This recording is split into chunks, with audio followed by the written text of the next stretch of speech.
घरवा आंगनवाली पवली आइल छठ तेहवार, आइल छठ तेहवार।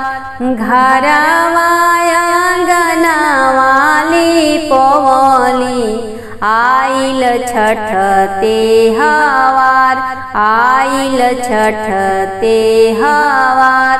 फलवा से दौरा सजमली आदित्य मल के गीतिया गाय, छठी माई के गीतिया गाय।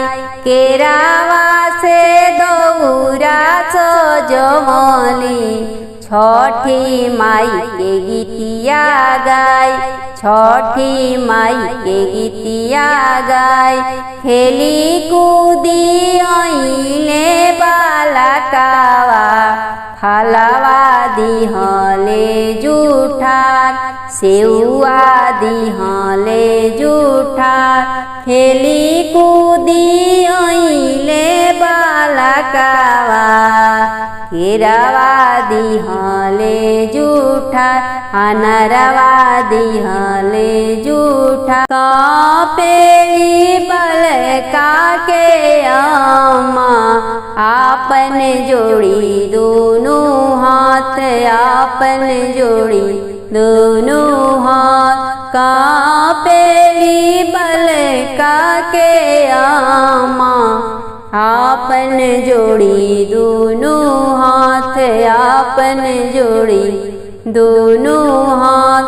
कौन दुखवा दिहे आदित्य बलका के, कौन दुख दिहे हम के, कौन दुख दिहे हम के।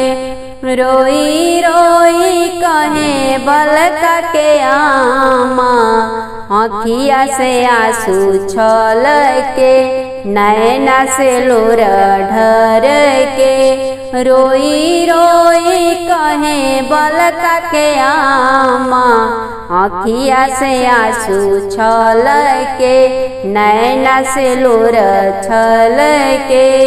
हंसी हंसी कहिले आदित्य बाबा, सुनु बलका के माई, सुनु बलका के माई।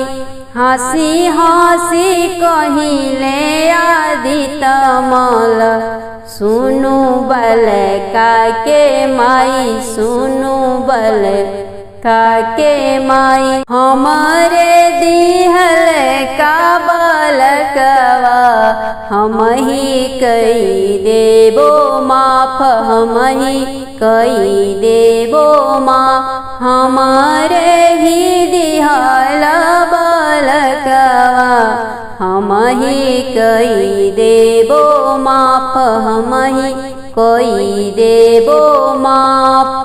नहीं दुख देबो हम तोहरा के, नाही दुख बलका के तोहर, नाही दुख बलका के तोहर। नाही दुखवा देब हम तोहरा के, नाही दुख बलका के तोहर, नाही दुख बलका के तोहर। बलका खातिर करेलू बरतिया, तीन दिन तीन रात निर्जल रही निराहार। बलका खातिर करेलू बरतिया, निर्जल निराहार। आई के छठी या के घाट, बलका खातिर सहेलू ससतिया। तोहके कई देबो माप, तोहके कई देबो माप।